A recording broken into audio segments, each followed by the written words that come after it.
to the economic growth of our country. His slogan of Make in India has changed the entire economic scenario. His Atmanirbhar Bharat, then Sabka Saath, Sabka Vikas, and ultimately the New India concept. Hereby, I welcome Honorable beloved Prime Minister Narendra Modi ji, Invest Karnataka 2022, with warm greetings, and I request him to bless us. Not only this Invest Karnataka be successful, the economic growth of Karnataka and the great India will be successful. I once again welcome a global leader to this investor meet. Thank you.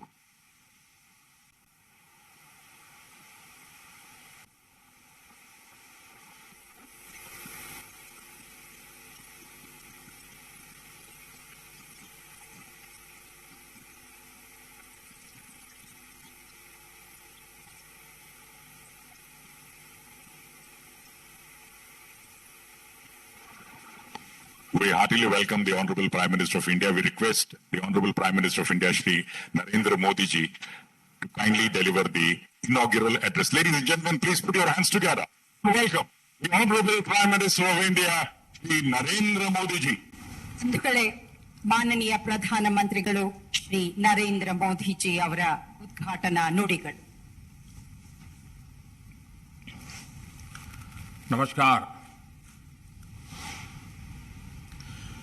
Global investors meet में दुनिया के कोने कोने से आए सभी साथियों,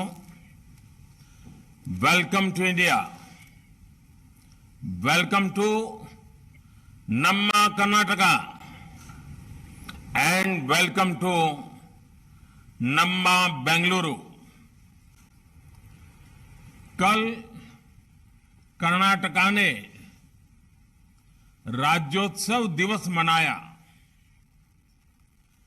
कर्नाटक के लोगों और कन्नड़ भाषा को अपने जीवन का हिस्सा बनाने वाले सभी लोगों को मैं बहुत बहुत बधाई देता हूं. ये वो जगह है जहां ट्रेडिशन भी है और टेक्नोलॉजी भी है. ये वो जगह है जहां हर तरफ नेचर और कल्चर, उसका अद्भुत संगम दिखता है. ये वो जगह है जिसकी पहचान वंडरफुल आर्किटेक्चर से भी है और वाइब्रेंट स्टार्टअप से भी है. जब भी टैलेंट और टेक्नोलॉजी की बात आती है तो दिमाग में जो नाम सबसे पहले आता है वो है ब्रांड बेंगलुरु. और ये नाम सिर्फ भारत में नहीं बल्कि पूरी दुनिया में एस्टैब्लिश हो चुका है. कर्नाटका की ये धरती सबसे खूबसूरत नेचुरल हॉटस्पॉट्स के लिए जानी जाती है. यानी कि मृदु भाषा कन्नड़ा, यहां की समृद्ध संस्कृति और हर किसी के लिए कन्नड़िया लोगों का अपनापन सबका दिल जीत लेते हैं. साथियों, मुझे खुशी है कि ग्लोबल इन्वेस्टर्स मीट का आयोजन कर्नाटका में हो रहा है. ये आयोजन कॉम्पिटिटिव और कोऑपरेटिव फेडरलिज्म का सटीक उदाहरण है. भारत में मैन्युफैक्चरिंग और प्रोफेशनल और प्रोडक्शन काफी हद तक राज्यों के नीति निर्णयों पर, नियंत्रण पर बहुत निर्भर होता है. इसलिए अगर भारत को आगे बढ़ना है तो राज्यों का आगे बढ़ना जरूरी है। ग्लोबल इन्वेस्टर्स मीट के जरिए राज्य स्पेसिफिक सेक्टर्स में खुद दूसरे देशों के साथ पार्टनरशिप कर रहे हैं। ये बहुत अच्छी बात है। मैं देख पा रहा हूं कि दुनिया भर की तमाम कंपनियां इस आयोजन में शामिल हो रही हैं। मुझे बताया गया है कि इस प्लेटफॉर्म पर हजारों करोड़ रुपए की पार्टनरशिप की जाएगी। इससे बड़े पैमाने पर युवाओं के लिए रोजगार के अवसर बनेंगे। साथियों, 21वीं सदी में भारत आज जिस ऊंचाई पर है, वहां से अब उसे निरंतर आगे ही जाना है। पिछले वर्ष भारत ने करीब $84 बिलियन का रिकॉर्ड फॉरेन डायरेक्ट इन्वेस्टमेंट हासिल किया था।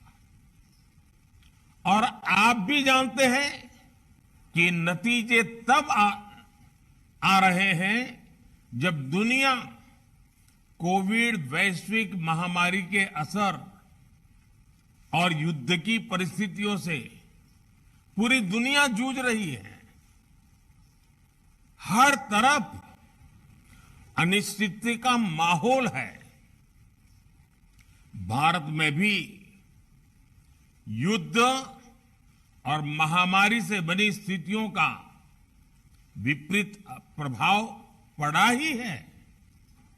बावजूद इसके आज पूरी दुनिया भारत की तरफ बहुत उम्मीद भरी नजरों से देख रही है।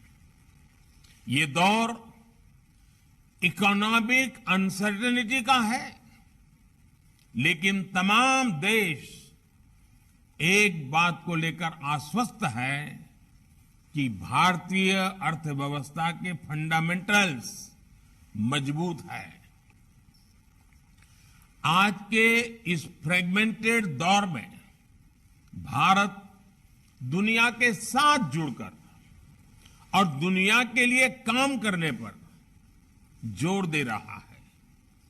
इस दौर में सप्लाई चेन्स को ठप पड़ते देखा है, लेकिन इसी दौर में भारत हर जरूरतमंद को मेडिसिन और वैक्सीन सप्लाई करने का भरोसा दे रहा है। ये मार्केट फ्लक्चुएशन का दौर है, लेकिन 130 करोड़ भारतीयों की आकांक्षाएं हमारे घरेलू बाजार की मजबूती की गारंटी दे रही है।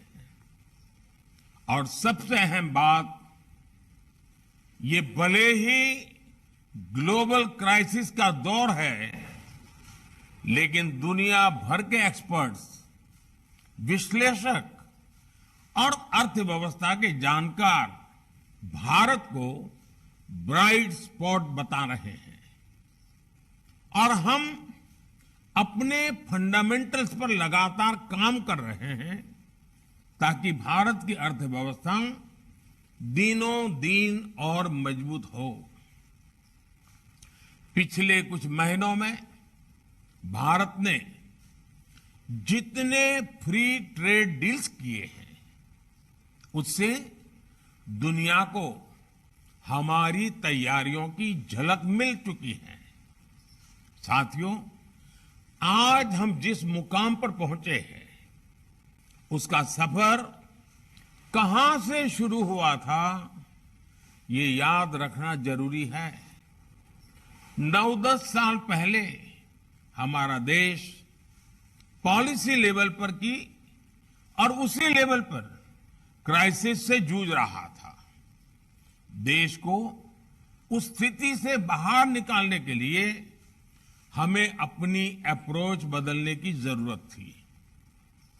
हमने इन्वेस्टर्स को रेड टेप के जाल में उलझाने के बजाय निवेश के लिए रेड कारपेट का माहौल बनाया। हमने नए नए उपजाऊ कानून बनाने के बजाय, उलझाने वाले कानून बनाने के बजाय उन्हें रेशनलाइज बनाया। हमने खुद बिजनेस चलाने के बजाय बिजनेस के लिए ग्राउंड तैयार किया ताकि दूसरे लोग आगे आ सके। हमने युवाओं को नियमों में जकड़ने के बजाय उन्हें अपनी क्षमताओं को और बढ़ाने का मौका दिया।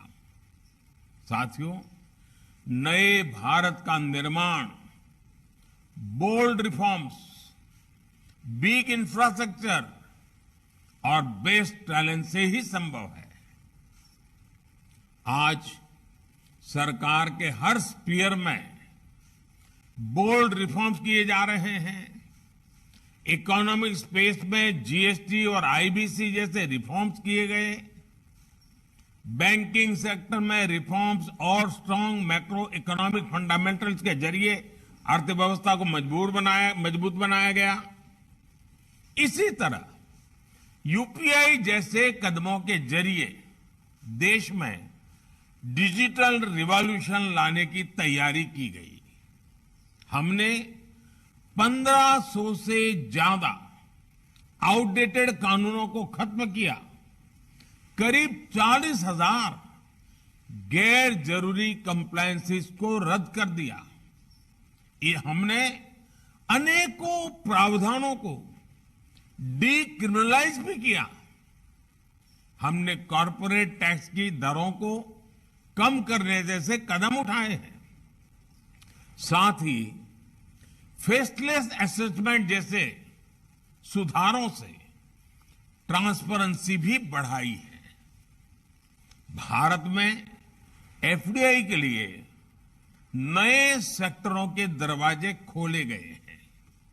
भारत में ड्रोन्स, जियो स्पेशल सेक्टर, स्पेस सेक्टर और यहां तक कि डिफेंस सेक्टर में इन्वेस्टमेंट्स को अभूतपूर्व बढ़ावा दिया जा रहा है।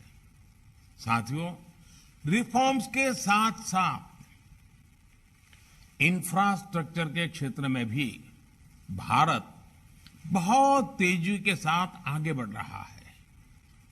आधुनिक इंफ्रास्ट्रक्चर के लिए भारत पहले से कहीं ज्यादा स्पीड के साथ और बड़े स्केल पर काम कर रहा है। आप एयरपोर्ट्स का उदाहरण ले सकते हैं। पिछले 8 वर्षों में ऑपरेशनल एयरपोर्ट्स की संख्या दोगुनी हो चुकी है।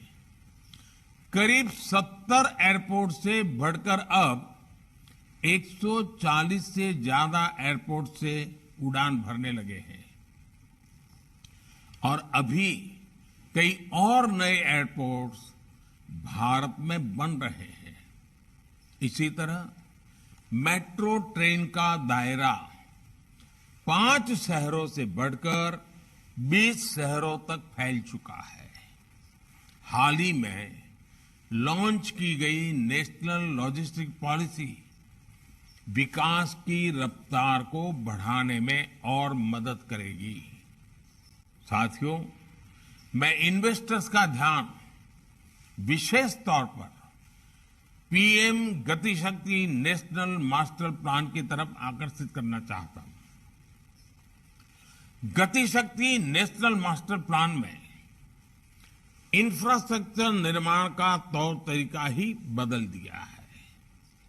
अब जब किसी प्रोजेक्ट की योजना बनती है तो उसके 3 डायमेंशंस पर सबसे पहले ध्यान दिया जाता है।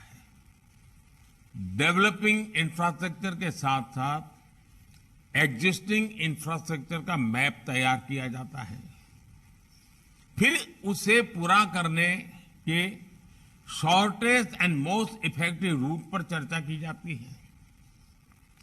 इससे लास्ट माइल कनेक्टिविटी का उसके अंदर बहुत महत्व रखा जाता है, ख्याल रखा जाता है और उस प्रोडक्ट्स या सर्विस को वर्ल्ड क्लास का बनाने पर जोर दिया जाता है।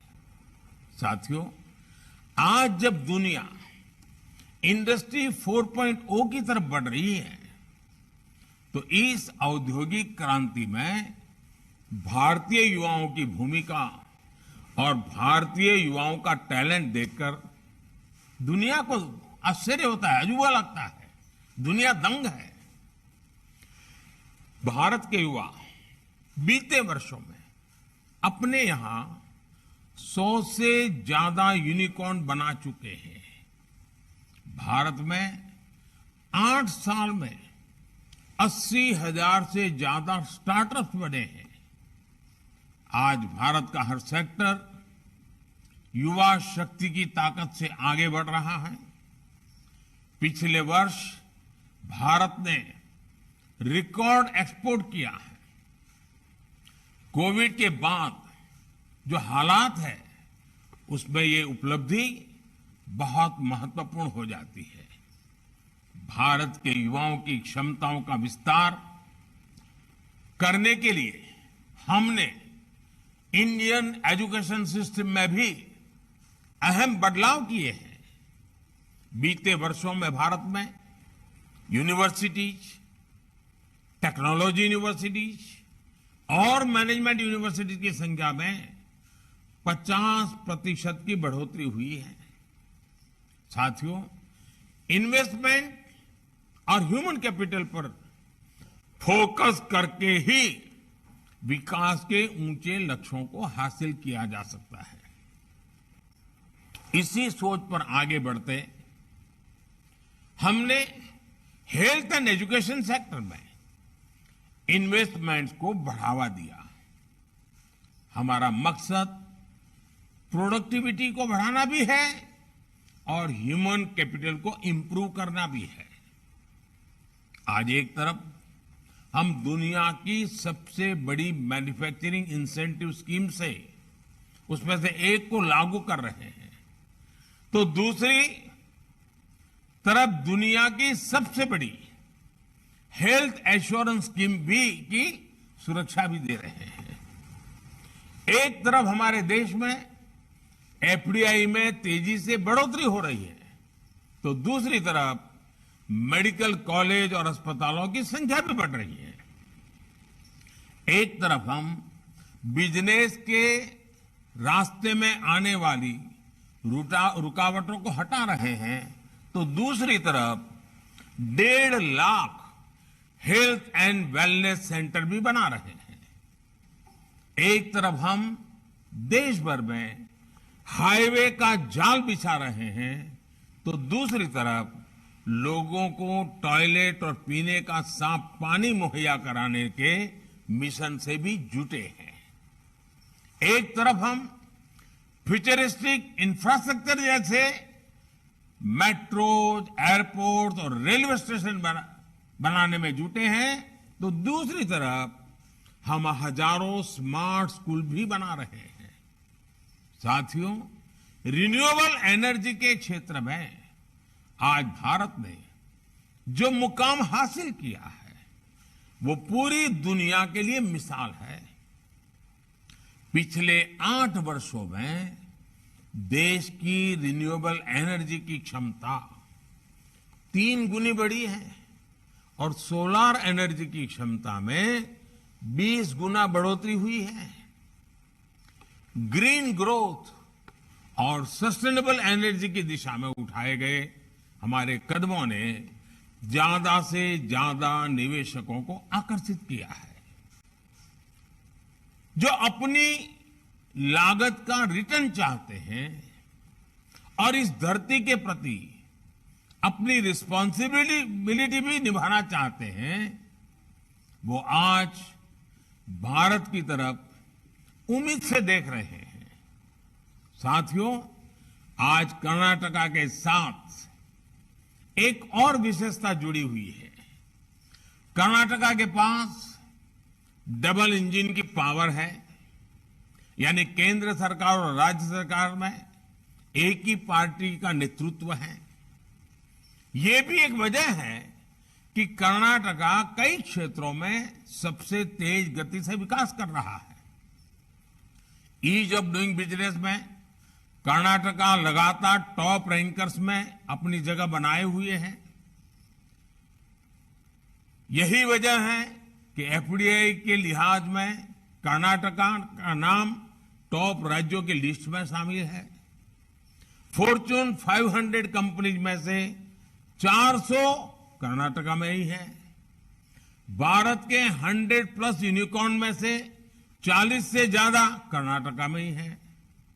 कर्नाटका की गिनती आज दुनिया के लार्जेस्ट टेक्नोलॉजी क्लस्टर के तौर पर हो रही है। यहां कर्नाटका में इंडस्ट्री से लेकर इंफॉर्मेशन टेक्नोलॉजी तक, फिनटेक से लेकर बायोटेक तक, स्टार्टअप से लेकर सस्टेनेबल एनर्जी तक, हर क्षेत्र में विकास की नई गाथा लिखी जा रही है। विकास के कुछ आंकड़े तो ऐसे हैं कि कर्नाटका सिर्फ भारत के दूसरे राज्यों को ही नहीं बल्कि कुछ देशों को भी चुनौती दे रहा है।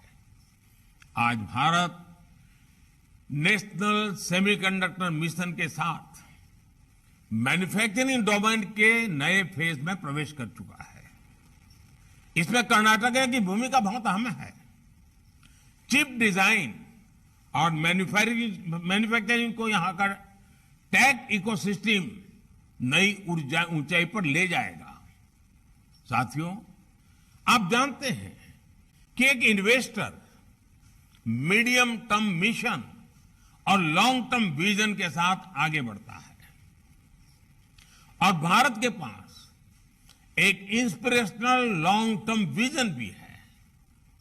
नैनो यूरिया हो, हाइड्रोजन एनर्जी हो, ग्रीन अमोनिया हो, कोल गैसिफिकेशन हो या फिर स्पेस सैटेलाइट्स, आज भारत अपने विकास से विश्व के विकास के मंत्र के साथ आगे बढ़ रहा है। ये भारत का अमृत काल है। आजादी के अमृत महोत्सव पर देश की जनता नए भारत के निर्माण का संकल्प लेकर बढ़ रही है। इसमें और हमने 2047 तक विकसित भारत बनाने का लक्ष्य तय किया है।